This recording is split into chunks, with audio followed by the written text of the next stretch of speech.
Hi, welcome to my channel. So let's start. In this video I cannot use any related picture or image because of copyright.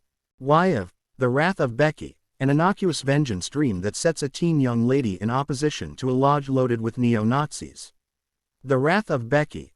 Pussyfoot's later, Becky, the promising however disappointing 2020 retribution dream that acquainted watchers with Becky, Lulu Wilson, a juvenile killing machine who follows and kills a bunch of skinheads.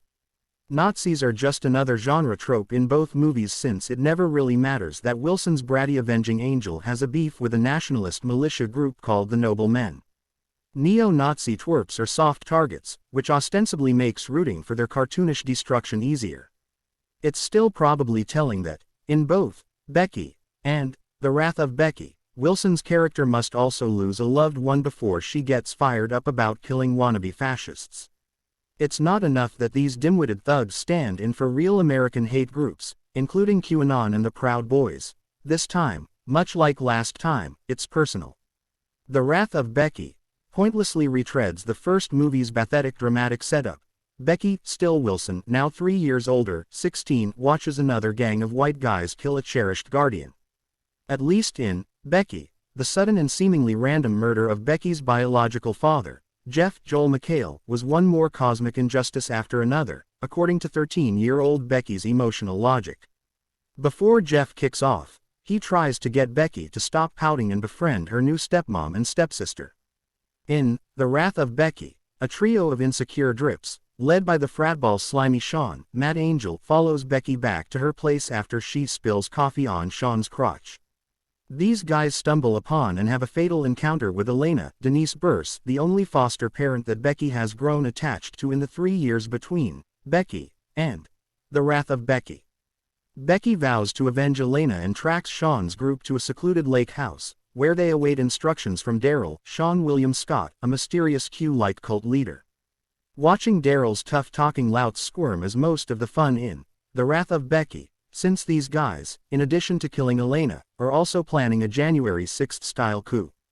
Daryl suspects something's not quite kosher with Sean and his guys, DJ Aaron Dalla Villa and Anthony Michael Ciro. Soon, Becky reveals herself and starts picking off Daryl's men with booby traps and the Proud Men's own weapons arsenal. Killing bigots is a fine enough pretext for this sort of watered-down post-grindhouse entertainment, but if you're honestly going to go there, you can't stop till you're past the point of apology. The gross-out kill scenes in The Wrath of Becky are carefully presented as bloody comedic gags, though only 1 in 3 satisfies as a showcase for this sort of juvenile humor. Directors Matt Angel and Suzanne Coote occasionally tell us that these kill scenes are this sequel's main reason to be, like when they have Becky, a character who keeps losing her family to Nazis, tell us that she considers killing *** stains, like Sean, to be a whole hell of a lot of fun. And in case you blink and miss this get-out-of-jail-free card rationale, you can also hear it repeated when Daryl asks Becky if she's having fun. Wicked fun, she says with spunky disdain. It's also probably telling that there are no Jewish characters in either Becky or The Wrath of Becky. There are some black supporting characters, like Elena in The Wrath of Becky, but Daryl and his keyboard warriors don't seem to be greatly concerned with anything too racist or anti-Semitic. They're just a bunch of misogynist good old boys who get their inevitable comeuppance from a teenage girl because, haha, even a high schooler could make hash of these guys. At least, Becky features some credible backwoods heavies, led by a beefed-up Kevin James.